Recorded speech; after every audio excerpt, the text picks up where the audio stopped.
अब चलते हैं प्रपोजिशन ऑफ मूवमेंट की तरफ। ये 6 हैं और इसको भी मैं से एक्सप्लेन करता हूँ। इन कब यूज़ करेंगे? जब मूवमेंट कहाँ पे हो रही होगी? जब मूवमेंट किसी इंक्लोज बॉडी में मूवमेंट हो रही है तो फिर हम इन यूज़ करेंगे। For example some body is moving within some enclose body. पहले यहाँ पे था, फिर वो यहाँ पे आ गया, फिर वो यहाँ पे आ गया।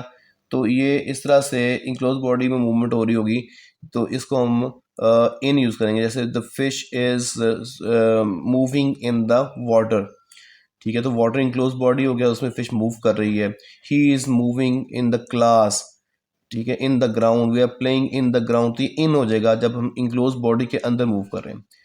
इन टू कब आएगा? जब एक बाहर की सरफेस से एक इंक्लोज बॉडी में कोई चीज़ मूव करती है तो हम इन टू बोलेंगे। फॉर एग्जाम्पल ये एक बाहर कोई स्टूडेंट मौजूद था, एक क्लास में दाखिल हो गया है, तो he has entered into the द क्लास या he is entering into the द क्लास।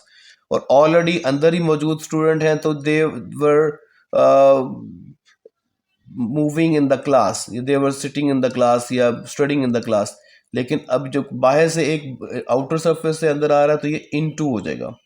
इसी तरीके से ऑन और ऑन टू का डिफरेंस है। ऑन कब यूज़ करेंगे? जब ऐसी मूवमेंट जो किसी एक जगह पे हो रही है। फॉर एग्जांपल ये एक बच्चा है जो कि सोफ़ा पे जंप कर रहा है या किसी बेड पे जंप कर रहा है। He is jumping on the bed. कभी ऊपर जा रहा है, कभी ये नीचे आ रहा है, तो ये ऑन द बेड हो जाएगा। लेकिन ऑन टू द बेड कैसे होगा?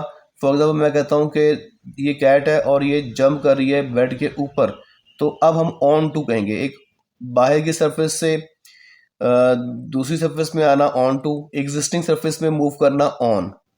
जैसे ये इन था एग्जिस्टिंग इनक्लोज बॉडी में और बाहर से इनक्लोज बॉडी में आना तो इन टू। ऐसे एग्जिस्टिंग में मूवमेंट है तो ऑन, और किसी बाहर की किसी और सरफेस से इसके ऊपर आना मूव करना, इसके हम ऑन टू यूज़ करते हैं। टू और टू वर्ड्स में क्या फ़र्क है? टू जो है, फॉर एग्जांपल मैं आपको ये बताता हूँ, ये स्कूल है और यहाँ पे कोई शख्स है जो स्कूल जा रहा है, कोई बच्चा है, तो he is going to school. हो सकता है उसको 3 4 5 दफ़ा कॉर्नर चेंज करके जाना पड़े, डायरेक्शन चेंज करके जाना पड़े, लेकिन ये जो है वो डेस्टिनेशन शो कर रहा है। टू तब यूज़ करते हैं।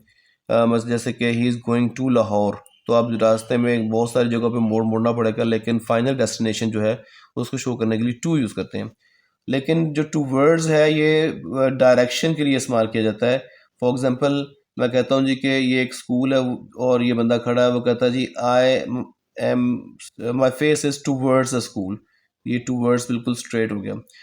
तो इसमें बिल्कुल एग्जैक्ट सामने की डायरेक्शन जो होती है उसमें टू वर्ड यूज़ करते हैं। टू वर्ड भी ठीक है, टू वर्ड्स भी ठीक है, दोनों इस्तेमाल किए जाते हैं। टू वर्ड पुरानी इंग्लिश में यूज़ किया जाता था, आजकल टू वर्ड्स यूज़ किया जा रहा है, दोनों ठीक है, एग्जिस्ट, दोनों को इस्तेमाल कर सकते हैं।